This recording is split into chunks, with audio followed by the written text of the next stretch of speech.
Assalamualaikum warahmatullahi wabarakatuh. Perkenalkan, nama saya Ririn Haryanti dengan NPM 24311134 dari kelas SI 24B. Di sini saya akan menyelesaikan tugas dari mata kuliah Sistem Operasi yang diampu oleh Bapak Ridwan Napianto SE MKom. Di sini saya akan membahas topik yang berhubungan dengan sistem operasi. Di video kali ini, saya akan membahas tentang contoh sistem operasi dalam pengelolaan memori virtual. Di sini kita akan melihat bagaimana tiga sistem besar Linux, Windows, dan Solaris mengatur dan mengoptimalkan penggunaan memori mereka. Masing-masing punya pendekatan yang berbeda, tetapi tujuannya sama, yaitu membuat sistem tetap efisien dan stabil.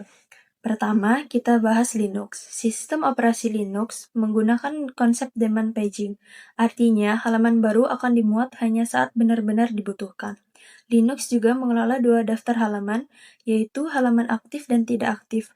Bit akses pada halaman diatur dan direset secara berkala untuk memantau beberapa sering halaman digunakan.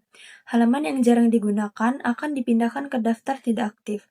Selain itu, Linux memiliki proses khusus bernama daemon swap yang terus memantau ketersediaan memori kosong dan mereklamasi halaman yang sudah tidak terpakai. Tujuan akhirnya adalah menjaga keseimbangan antara kinerja dan efisiensi penggunaan memori. Selanjutnya adalah Windows, khususnya Windows 10. Sistem ini mendukung arsitektur 32 byte maupun 64 byte, termasuk untuk prosesor Intel dan ARM.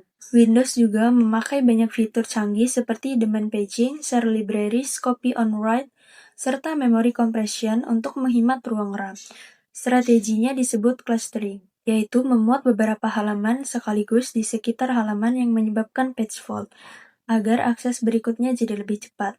Setiap proses di Windows memiliki working set dengan batas minimum 50 dan maksimum 345 halaman. Untuk manajemen halamannya, Windows menggunakan algoritma clock, yang merupakan pendekatan dari Less Recently Used atau LRU.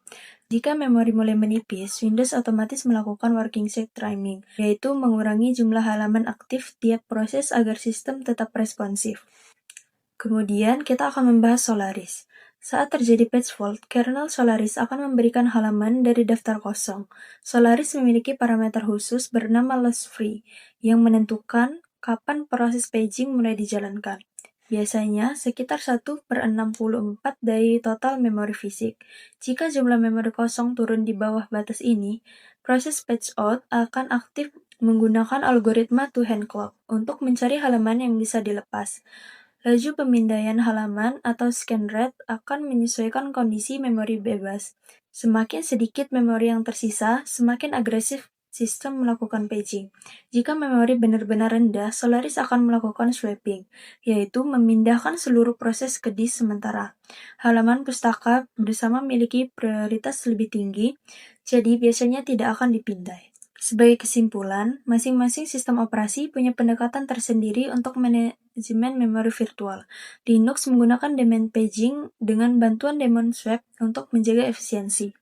Windows mengandalkan clustering dan kombinasi algoritma LRU dengan sistem trimming otomatis saat memori menipis.